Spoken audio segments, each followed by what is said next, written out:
All right, how is it going, everyone? Dallas here.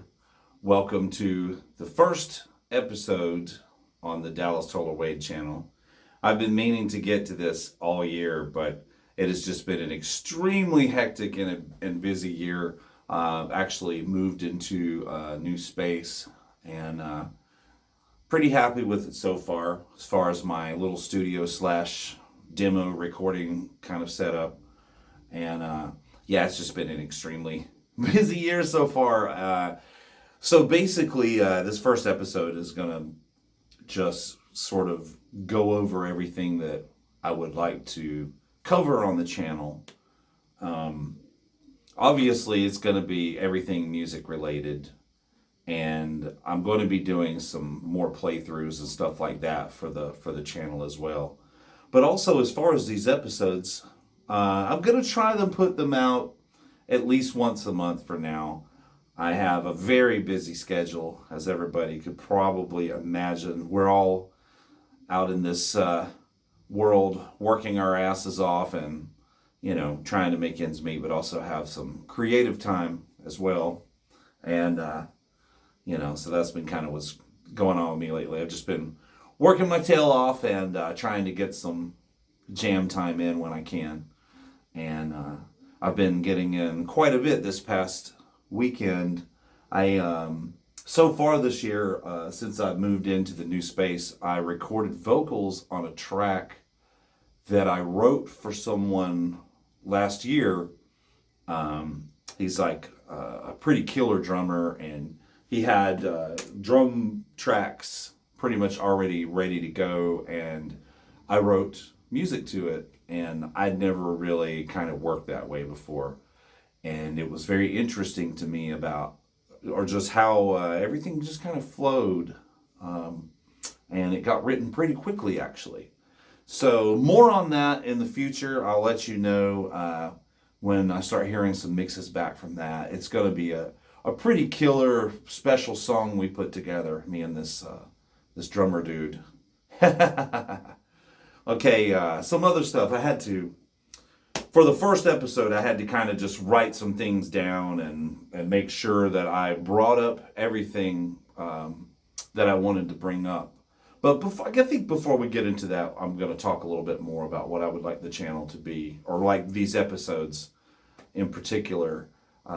Anybody who knows me and what I'm into knows that I'm really into music and heavy metal and guitar.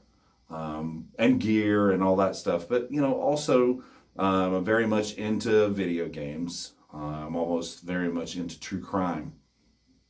So I'm hoping to a certain degree on my channel, I'll be able to branch away from just doing music all the time. And we could maybe branch off on a couple of other things, which, I find to be good decompression after really, hashing it out in the studio or a long rehearsal session or whatever. It's nice to wind down with a couple of games. So maybe we can talk about that in a future episode, or obviously write in the comments below. But gear wise, we're probably doing a couple of little product reviews and stuff like that. I have quite a few that I would like to show you already, but we're going to save that for another episode. This is going to be more of like just a preliminary of what I would like to do with these episodes and with the Dallas Toler-Wade channel. I did have a fan write in, and let me just throw my glasses on real quick so I can read you this.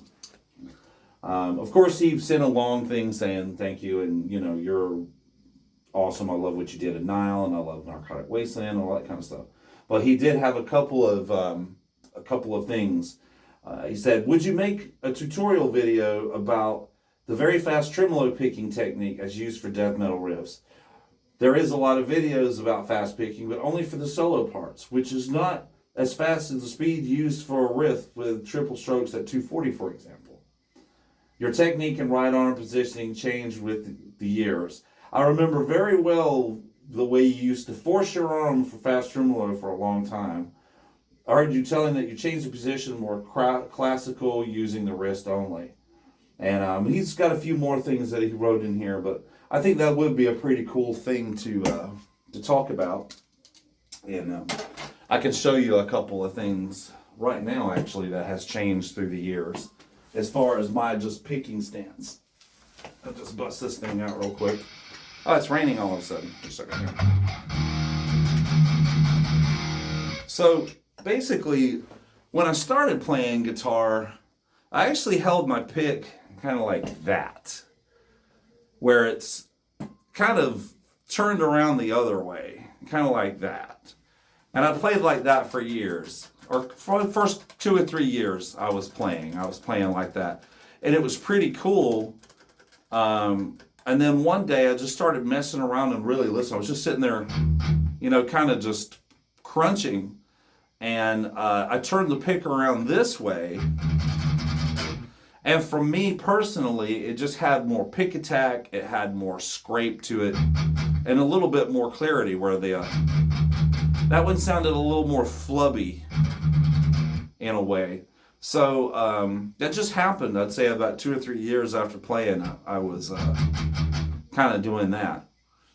Now, let's fast forward to say like 1997.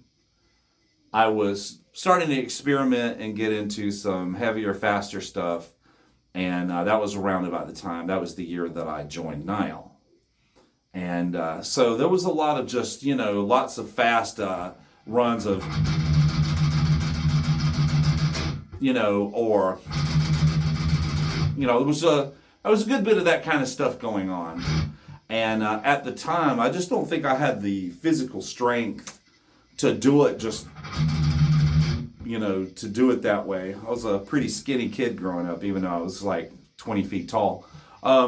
So I had this technique where I was kind of, they called it the tabletop. But I would kind of pivot this part of my hand on the bridge here.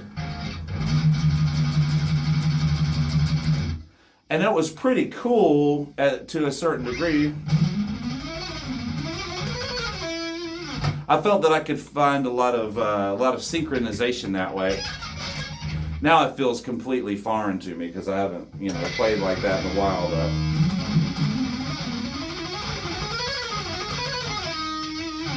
I mean, I guess I could still do it, but it's just been a very long time, and through the years I've just gotten stronger and more relaxed. But another thing that helped me out of my picking was right before COVID and during COVID, like in 2020, I decided to take some lessons. And the guy that taught me, Sean, he completely took me out of my comfort zone and showed me this thing called cross picking, which now I've been showing to my students as well. And it's, where you can take these 3 strings right here and just, it's like down, up, down, up, down, up. And what it means basically is as you're picking through, it might be 1 note per string, but you're going to keep it alternate picking all the way through. Between that and outside picking, what happened for me that's been helping me in recent years for fast picking is now those kind of techniques helped my upstrokes to be as significant and as strong as my downstrokes. And that has really helped out tremendously. And like he said in the email, the fan that wrote in, a lot of times when people show fast picking, it's for, mostly for like lead or solo applications. But I find that a lot of that is still useful in the rhythm setting if you use it that way. Picking 1 note per string on a pattern like, that's it has its own level of difficulties, but so is just that also has its own set of difficulties. But I think in a way it's still all relative. It just try not to look at it as leads or rhythms, you know what I mean? Just look at it as playing the guitar and try not to, compartmentalize it, I guess. Just try to think of it all as one sort of thing. And that's kind of, I don't know if that even makes any sense, but that would be advice that I would give about, just the fast picking. And then also the other thing, there's nothing greater than just really digging in and hitting that set list. If you play in a band, any song that you may have ever played live in the time of your band or whatever, just stand there and practice all that stuff by yourself. All the songs that Narcotic has played live, and any of the new material that I haven't released yet, sometimes I'll throw that in there. That's a good 2-hour set list of just, dialing it in. And it really helps in the speed and stamina aspect just to run that set list. And that's what we're here for, And of course, sitting around and practicing the scales and doing all that stuff is great too. That kind of helps us stay conditioned for when we do have to really do something like play some shows or perform in the studio and have it nailed down tight. And I find that running the set list, especially when I know I have shows and stuff like that to do, I'll start hitting it at least 3 times a week, and probably more like 4 times a week, because I'll probably do a really long extended rehearsal just by myself and whatever tracks that we're going to be performing. I'll probably make a day of it or something on like a Saturday or whatever, and then try to hit it during the week too, at least 2 or 3 times, and that usually prepares. And there's no better preparation for fast picking or whatever it is that you have to do musically other than just playing that music. That's the best way to do it. All these other exercises and stuff we do, it just kind of acclimates and gets our hands in a situation where we can actually pull the stuff off comfortably. Okay, moving on to a couple other things I'd like to mention or talk about, because these are pretty cool things coming up. A couple of things that I want to bring up. The first thing I want to bring up too is I've had a hell of a time over the years trying to ship merchandise. Most of the time it gets there no problem, but a lot of times sometimes it'll be delayed or lost. I've had issues with that. So more details on that coming up, but I'm about to be moving over to more of a print on demand kind of situation. So it's just being basically printed and manufactured to order through a company, and that is going to be a huge freaking help, because it's just going to free me up a little bit, and I'm going to have a little bit more guarantee that whoever's ordering stuff are actually going to receive what they ordered with no damage or missing or any of this stuff. It's quite frankly really was starting to piss me off, especially, I hate to say it, but since COVID, I've had so many issues with U.S. mail. It's just annoying. But so very soon I'm going to be moving into something that's going to be a little bit more stable, and it's just going to be plug and play, and you'll be able to, I think you can already order some things from the Dallas Toler-Wade website, but we're going to get the band website set up that way. And I have more news coming up as far as where our merchandise is going to be available as well. Some very good news in that regard. Also, this year, again, there's probably a lot of you that are wondering, when the hell is he going to put out the 3rd Narcotic Wasteland album?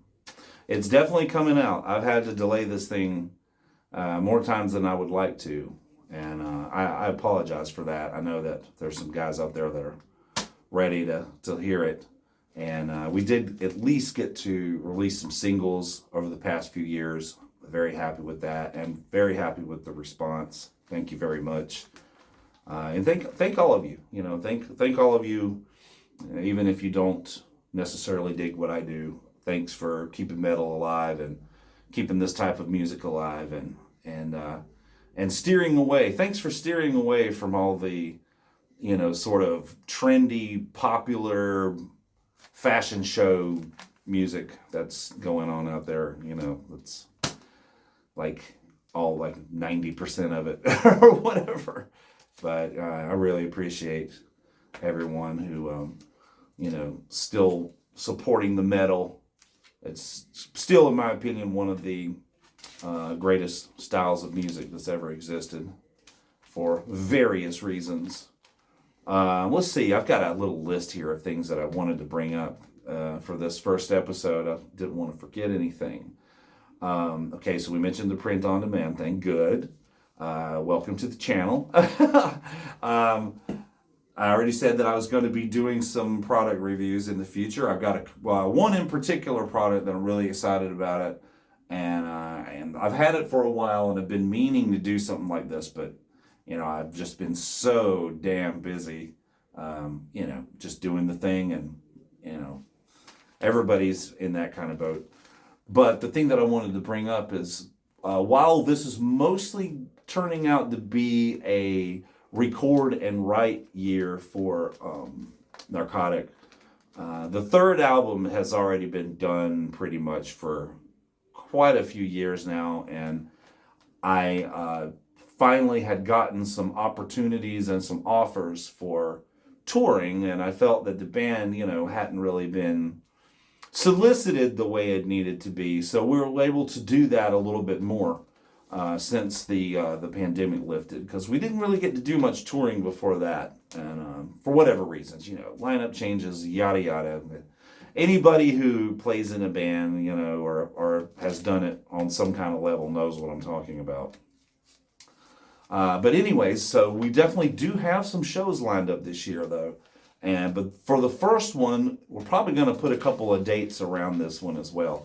But we have Brutal Fest, spelled B-R-E-W, Toolfest, in Springfield, Michigan on June 14th, 2025.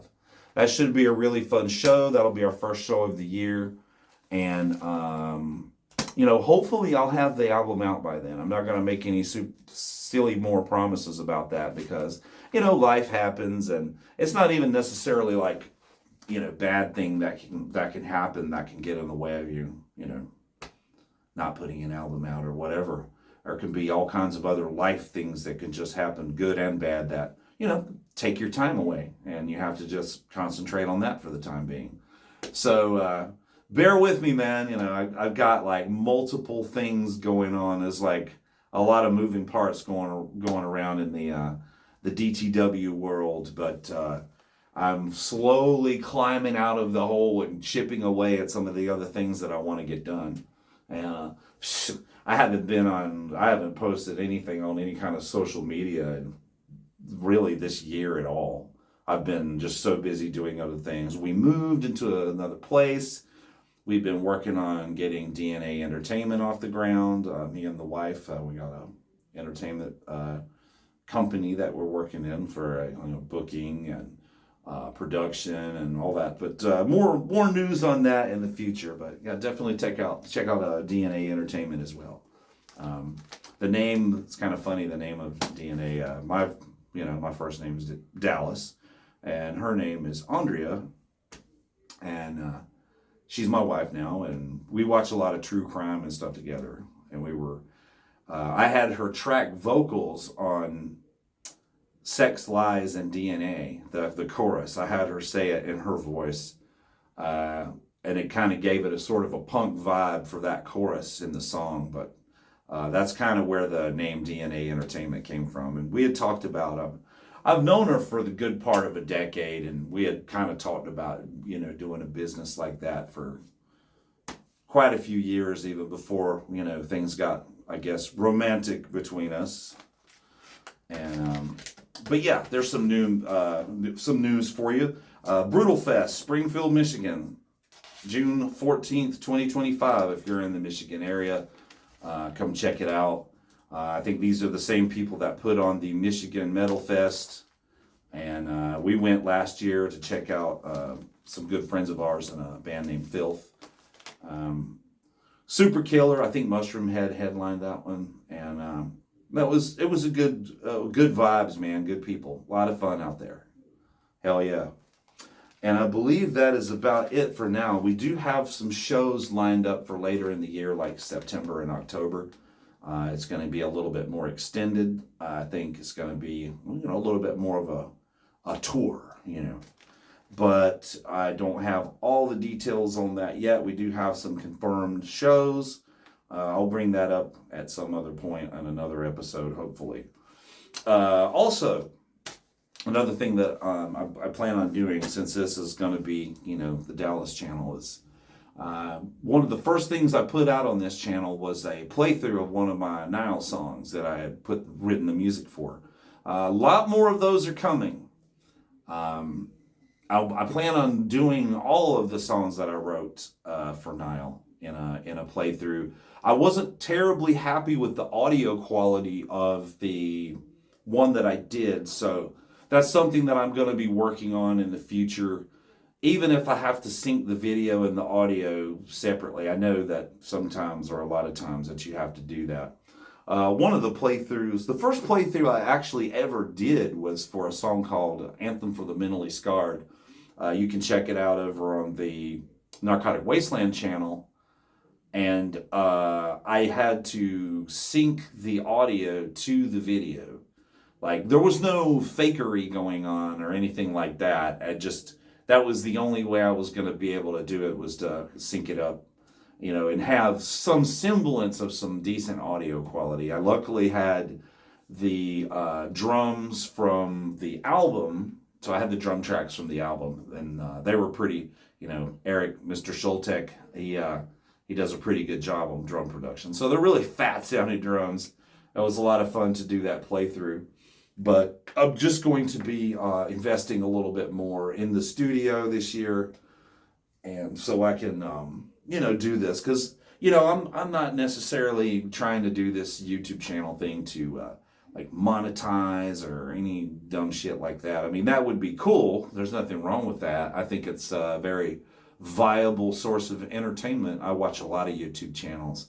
That's something else I was going to start doing. If I start doing these episodes more regularly, I'm going to recommend you guys some YouTube channels that I've been checking out. Because when I started messing around on YouTube, I was mostly just watching music videos and listening to music and stuff. And there would be certain things that would come up or whatever that I would check out. But watching actual channels, I like to watch some of these guys do a revival on a car, that's been sitting in a field for 20 years or whatever, and they fix it up and drive it. Those kind of videos are fun. I've seen some YouTube videos where, this guy is super avid about restoring and cleaning old game consoles. I mean, you just fall head first into this stuff. At least I do. And next thing you know, it's the sun's coming up and you should have been in bed 5 hours ago or whatever. So, I'm going to be recommending some stuff like that as well, just for fun. I think that's what I'm trying to say ultimately, is I want this to be, of course, if it decided to I started getting money or something like that, cool, great. But, that's not really the main focus here. The main focus here is to, let you guys know what the hell I'm up to mostly, and have some fun with some things and check out some different stuff. But moving forward, I definitely want to increase my audio quality and video quality, as time moves on, as I'm making more of these episodes. And, already for everybody who's liked and subscribed the channel, thank you so much for that. I really appreciate it. And it's a lot of fun, man. I can, sit around and talk about music and gear for hours. And it's something that we all love and enjoy. All of us guitarists and gearheads and drummers and bassists and musicians, we're a funny bunch. And let me try that one more time. I just want to say thanks, everyone, for tuning in and checking it out. And, if you like what you see, definitely subscribe. I want to do a lot more stuff with it. I definitely want to get into some more playthroughs, obviously. And we're going to talk about gear, different ways to use it. Maybe a couple of things I like to do recording-wise. We can talk about a lot of that stuff as well. And thanks a lot for chiming in. And we'll see you soon. Cheers.